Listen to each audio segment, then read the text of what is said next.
बिस्मिल्लाहिर्रहमानिर्रहीम। अस्सलाम वालेकुम नाज़रीन, मैं उमर वहीद और आप देख रहे हैं मेरा यूट्यूब चैनल पंजाब की आवाज़। नाज़रीन, रात इम्पोर्टेड वज़ीर आज़म ने आवाम को बहुत बड़ा एक रिलीफ़ दे दिया है कि हो सकता है कि गुज़िश्ता हुकूमतों ने इतना कभी भी आवाम का नहीं सोचा जितना इस इम्पोर्टेड वज़ीर आज़म ने रात ख़ताब में आवाम को रिलीफ़ दिया है। तो सबसे पहले तो ये है कि बात करेंगे इनके ख़ताब पर कि जो रात शहबाज शरीफ साहब ने ख़ताब फरमाया है।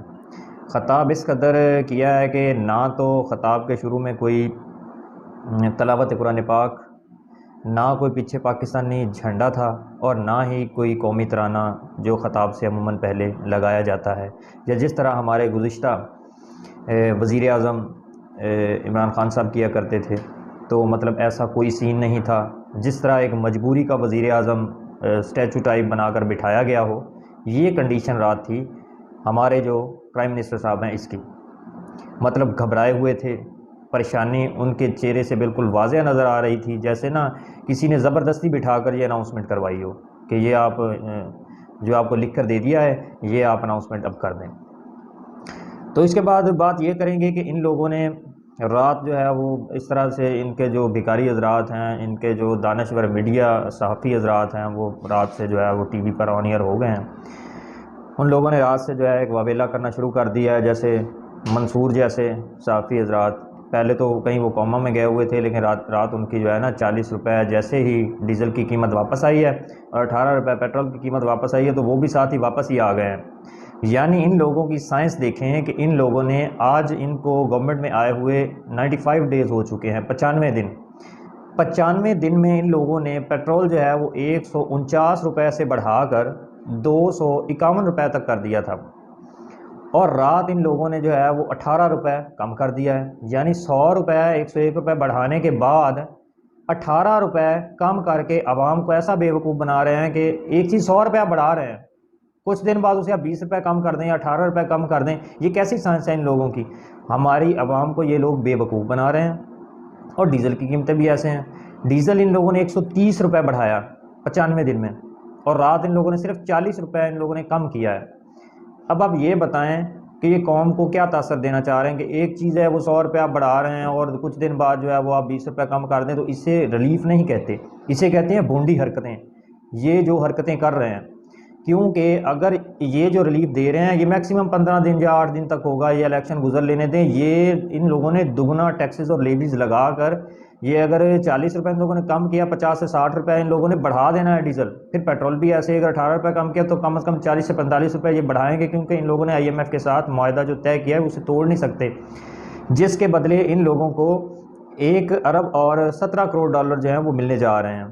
भिखारी है ना, इसलिए अगर खान साहब IMF के पास जाते थे तो ये लोग कहते थे कि वो लेट गए हैं, फलां ये वो, IMF से शराइत कड़ी रख दी हैं।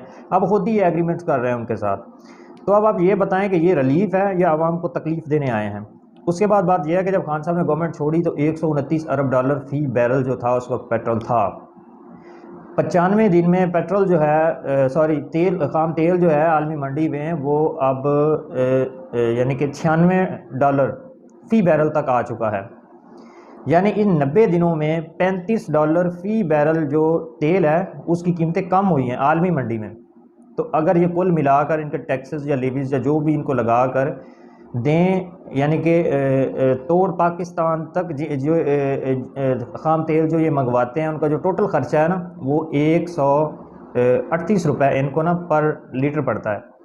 अब आप ये बताएं कि 138 रुपये इनको पर लीटर आलमी मंडी के हिसाब से पड़ रहा है, लेकिन ये हमें दे रहे हैं रात की नई जो है ना कीमत के हिसाब से कम 100 रुपया। अभी भी ये मज़ीद आवाम की जेबों पर डाका डालकर जो आवाम से मज़ीद ले रहे हैं। अंदाज़ा लगा लें कि उधर से कितना सस्ता हुआ है। और इन महंगे हालात में भी PTI की जो गवर्नमेंट थी वो अपनी आवाम के लिए सोच रही थी। 150 पर 149 रुपये पर लीटर दे रहे थे, मगर इन लोगों ने तो आवाम को ऐसा जो बेवकूफ़ बनाना शुरू किया है। अब आप ये अंदाज़ा लगाएं कि बेटा जो है वो 100 यूनिट फ्री दे रहा था, बाप जो है उसने 8 रुपये मज़ीद महंगी कर दी बिजली। 335% इन लोगों ने गैस महंगी कर दी है। इस बार जब गैस के बिल आएंगे ना, तो जिन लोगों को 1000 रुपया बिल आता है ना, उन लोगों को अब कम से कम 4042 रुपया गैस का बिल आएगा। यानी इस कदर इन लोगों ने आकर तबाही मचा दी है और तबाही इन लोगों ने फेर दी है। फिर बात यह है कि जब ख़ताब शुरू होना था, टाइम दे दिया इन लोगों ने मीडिया वालों को, जी 10:10 पर ख़ताब होना है।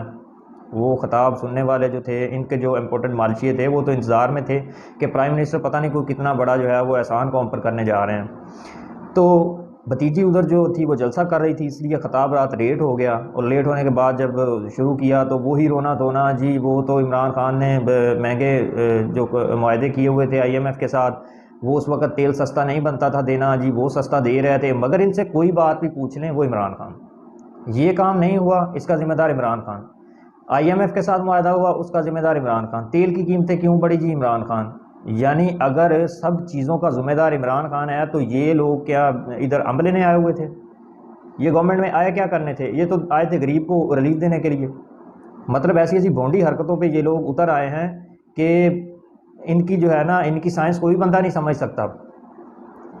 दूसरे नंबर पे बात ये है कि 17 तारीख को जो इलेक्शन होने जा रहे हैं, उसमें इन लोगों ने था कि जो है ना वो धांधली, जो अपना पूरा मनसूबा है कि इन लोगों ने तय कर लिया है कि इस तरह अब हमने करना है। लेकिन इसमें दो चीज़ें हैं। अगर तो पाकिस्तान तहरीक इंसाफ विन करती है, 15 से 16 सीटें अगर जीत जाती है, लेकिन जो सर्वे है उसके मुताबिक तो बहुत ऊपर जो है वो मेजोरिटी मिलेगी खान साहब को, मतलब 20 की 20 सीटें हैं, 18 या 17 या 16 जीत जाएगी। अगर खान साहब ये गवर्नमेंट बनाने में कामयाब हो जाते हैं तो वफाक की गवर्नमेंट नहीं रहेगी, क्योंकि वो भी गिर जाएगी, क्योंकि बेटे की हुकूमत गिरने के बाद बाप की हुकूमत जो है वो कमज़ोर है।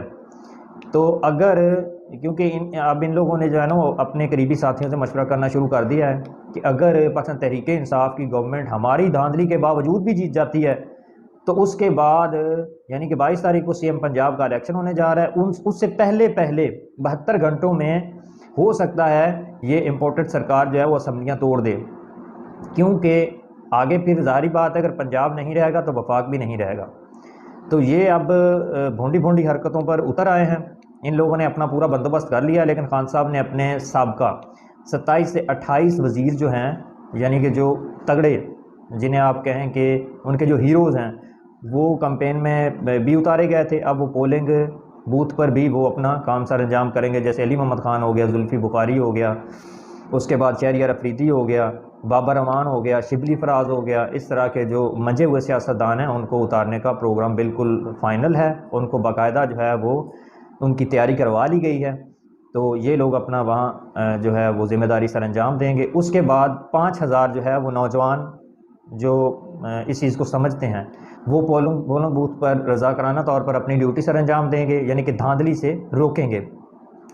उसके बाद वकला की भी रहनुमाई ली गई है, वकला को भी जो है वो दावत दी गई है, वकला भी अपना काम सर अंजाम देंगे। मगर इस दफ़ा जो है ना ये तो सोच रहे हैं कि धांधली होगी, लेकिन इंशाअल्लाह खान साहब का जो है एक ईमान है वो इस चीज़ पर बिल्कुल कायम है। उन्हें उम्मीद भी है कि ये धांधली जितनी मर्ज़ी कर लें, लेकिन इस दफ़ा धांधली के बावजूद, इनके एम्पायरों के बावजूद, जिसे मर्ज़ी ये मिलाकर ये इलेक्शन जो है वो जीतने की कोशिश करें, लेकिन इंशाअल्लाह हम भी पूरी उम्मीद हैं कि इस दफ़ा इनको फेंटा ज़रूर लगेगा। तो आज तक के लिए इतना ही, दुआ में याद रखिएगा।